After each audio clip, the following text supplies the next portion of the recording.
Alright, hello and welcome to Camel Finance.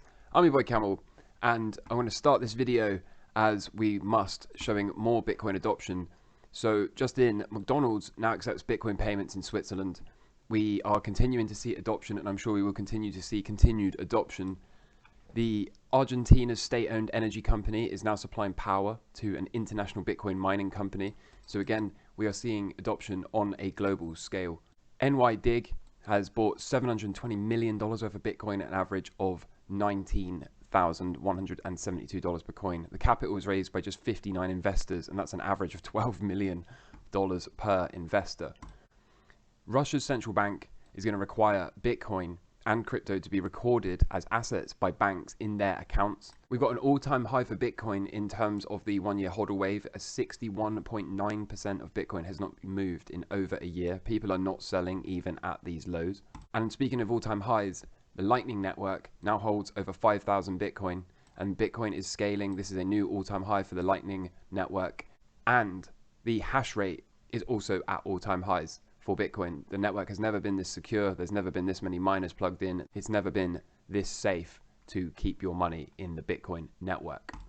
Bitcoin will be used as legal tender. This is not an opinion, according to a Mexican senator. So are you seeing where this is going? I really think we're close to a bull market now. I've been saying that this cycle low is due around the 11th of November. I will put a countdown in the thumbnail for today. We can't be more than 30 something days away now. And at the same time, we're seeing the Treasury Department of America telling us that cryptocurrencies could threaten the financial system.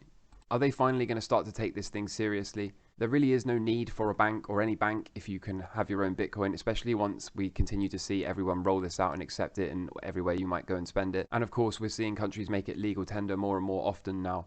The institutions are here and they're coming for Bitcoin. MicroStrategy is raising $500 million. NYDIG just raised $720 million, as I said. BlackRock has launched Bitcoin private trusts. BlackRock is going to offer Bitcoin trading to its clients and institutions in partner with Coinbase as well, remember. Fidelity offering it to their pension funds. And so with all that amazing news for Bitcoin out the way, I want to bring you onto the topic of today's video.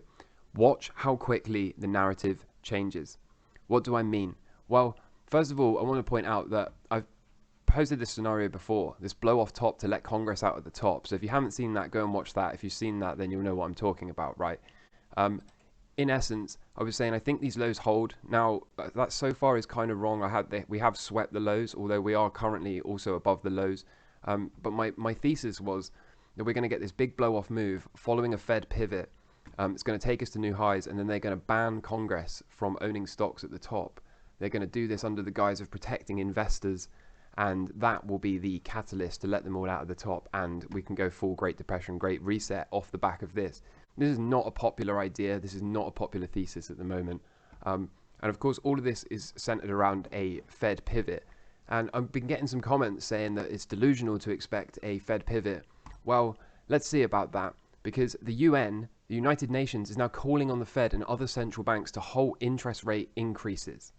Okay? This is important. What we're seeing is the media narrative shift. The Fed policy will lag the media narrative.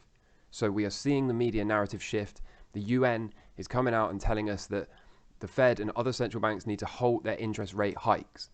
In addition, the IMF, the International Monetary Fund, or International Mafia Fund, as I sometimes like to think of it, they are saying that the Fed has a very high responsibility to consider the impact on the rest of the world. Okay?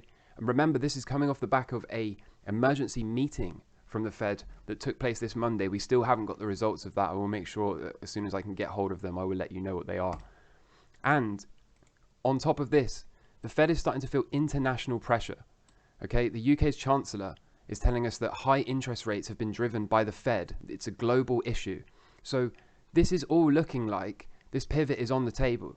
Okay, I don't think this is delusional. Now, I'm not saying that this will happen for certain. To be clear, if you're new here, if you haven't been seeing me calling for this pivot for a while, if you don't know, if you're not up to speed on my theses and how I see the markets unfolding over the next couple of months, then that's fair enough. But you got to understand, I don't think it's delusional when we're seeing it in the media now. We're seeing the media narrative shift. We're seeing the Bank of England, the Bank of Korea. We're seeing Germany move to QE. Okay, we've seen the QE from the Bank of England and Korea. We've seen Japan as well stepping in to defend their currency, buying bonds. It's only a matter of time before the ECB and the Fed have to pivot as well, and now the media are kind of laying the foundation for this. The Bank of England has confirmed that it will continue to buy long-term UK bonds until the 14th of October. So there you have it, continued QE in the middle of a rate hiking cycle. The wheels are coming off of this thing. I do not think it's delusional to expect a pivot from the Fed.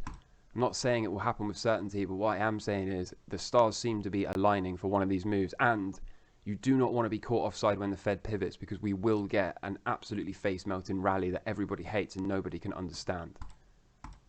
Something else that people don't seem to be able to wrap their head around, and they come at me often for, is they say central bank digital currencies, when I tell you they're going to expire, they can be programmed to expire. So spend it or lose it. People go, no, no, no, that's impossible. It's not impossible. Because it is digital, it means the money can be programmed to be spent in any way in which the central bank or the government decides. So one of my particular concerns is the World Economic Forum, because they're talking about implementing a carbon allowance.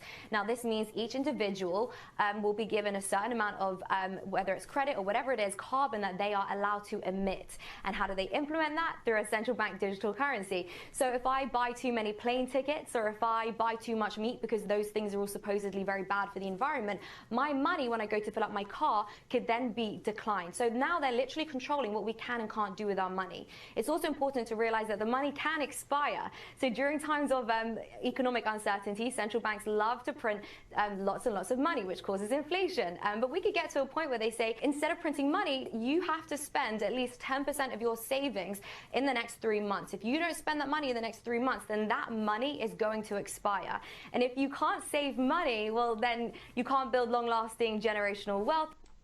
All right, so enough of that. But, you know, I know sometimes reality can be difficult, because reality is quite evil. Reality is quite dark sometimes. These are not nice things to talk about, okay? But just hiding your head in the sand and saying, oh no, it can never happen here. That can only be a one-way ticket to wrecked city, okay? So you've got to be an adult. You've got to man up to this stuff, okay? Something else, I just wanted to show you this. This is not really related to anything I've shown you so far. I have no words for this, but I thought you ought to see it. There's just no question about that. I mean, you have fierce fighting in a number of locations around the country. You mentioned Chernobyl. Russian forces quickly overtaking that area. We understand they are still in control. The other thing that went down today that was of huge importance was Russian paratroopers went into an airfield 15 miles outside of Kyiv. And all right, that's enough of that. I don't know. I just thought you ought to see it. Okay, back to this pivot. So, look, we are right around the time when you would expect to see the Fed pause and pivot, okay? So a pivot doesn't have to come straight away in the form of printing money. It doesn't have to come straight in the form of lowering interest rates. It could be a soft pivot where they just pause, or they could do a hard pivot like the Bank of England did, where they just switch the printers on and immediately have to start intervening and buying bonds, okay? We could see that. But it's important to note where we are in this cycle. It's not unrealistic to expect a pivot, and if we get a pivot, you better well be prepared. Something else as well, this is the chart of truth, okay? The US government 10-year yield. Look, we've broken down. This is telling us that there's no more rate hikes, okay? This is pricing in the end of the rate hiking cycle. This is what this tells us right here, okay? So I think this pivot is actually going to come very, very soon. When we go to the S&P 500, we know that this daily cycle low is not due for probably another 20 odd days. I think that is 26 days, call it roughly. It could come a little bit earlier than that, of course. So I wouldn't be surprised if we don't see a Fed pivot until then. But we are certainly seeing the narrative shift, aren't we? As I've shown you, we know that the narrative is shifting. We know that they are laying the groundwork now to put pressure on the Fed to come out and actually pivot. I think we're going to see it very soon, and when we do, I think that opens up this scenario for this massive, massive, massive blow-off top move, where they let all their bodies out at the top, and then we go full reset, full Great Depression 2.0. So that remains to be seen. This is not in play until we get a pivot, but once we get a pivot and we start to move up massively, then this becomes in play. Okay, so for now, until we get that pivot, we are focusing on this daily cycle low down here. We are waiting for a retest of this breakout line to go long on the FTSE 100. You know the deal with Coinbase, 60-day cycle low in focus. That is only the 11th of November. How many days away is this? 29 sessions away. So that is the deal there. We will be loading up on Coinbase and, of course, MicroStrategy into that daily cycle low for Bitcoin. Speaking of Bitcoin, here it is. I do not really care for this move at the moment. I still think this is going to be net sideways, chopping around. Maybe we even get a false breakout and then we drop down into the 60-day cycle low, and that for me becomes the entry. If you're going to trade Ethereum, that's how I would trade it as well, into the 60-day cycle low. XRP, long and strong, continue to push. No reason not to hold this at the moment. So we've got this sort of pennant forming, that's fine. I expect this to push on up, although it might take a little bit more consolidation before it can do so. The dollar looking like it wants to staircase down, but I wouldn't be surprised to see this have one more little push to the upside before we get the Fed pivot. Of course, if the Fed pivot comes, then this will just come all the way back down into the 90s somewhere, I would suspect. Already shown the chart of truth, but it's important to understand this. We have a true technical breakdown, so we're open to expecting a retest before a resumption. But I would think that this, if we can get that retest resumption, is a pretty good and sure bet to say that the yields have now topped. Oil breakout, looking for a retest and resumption, and then we can line up a long from here. So hopefully we get that. Hopefully we can take this trade. I don't think this is a reasonable target. I think maybe upper 90s to $100 a barrel could be reasonable for oil. I want to see that retest first. That retest resumption strategy would have kept us out of many false breaks along the way down. So really important for me to play patient there. Got to talk about gold and silver because they are not behaving how I expected them to behave. Well, I guess they sort of are, but they're sort of not. So this is a stop. That's a 1% loss on the account. I was joking about this with my girlfriend the other day, that for years I've made the majority of my living trade in the precious metals markets, and this year I have given back an awful lot of profits, and I would have just been better to have not traded the precious metals. So it's kind of funny how that works. For years and years this has been my bread and butter, but this year has not been a good year for me and precious metals. So what happens here? Well, first of all, it's important. We've had this massive technical breakdown. So we had to respect the risk because that should open up much further downside. Also, this is way too early in the weekly cycle to expect this to break out. However, we have to be open. If this is going to break out retest resumption off of this downward sloping blue trend line, then this becomes a long for gold. Now, it doesn't make any sense from a cycle count perspective. The weekly cycle isn't due until the end of the year, say November, December timeframe. Daily cycle count suggests that we should have a left translated cycle, so that should mean that a top comes in over the next 2 to 3 sessions, and then we start to work our way down into the next daily cycle, in which case then we have to entertain a short from here. So if we get a rollover or a fake out and then break down, then of course the short will have to be loaded for something like this. So this was what I was expecting to see.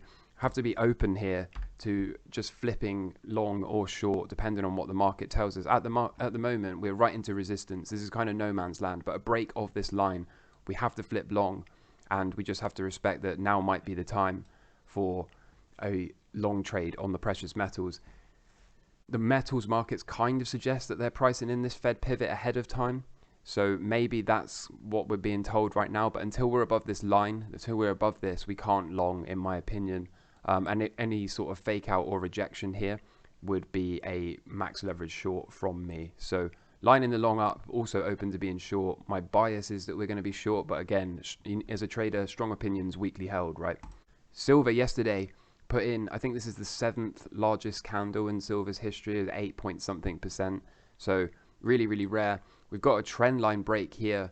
I'd love to see a retest resumption to get in. I don't really have a good read on this. I don't really know. I don't think we can trust this based on where we are in the cycle count for gold. But if gold can break out of here, then I guess we will see silver continue to push. If you found value here today, I'd appreciate it if you could drop a like on the video, subscribe if you're not already, go ahead and follow me on Twitter. And in the meantime, take care from me. All the best. Cheers. Bye.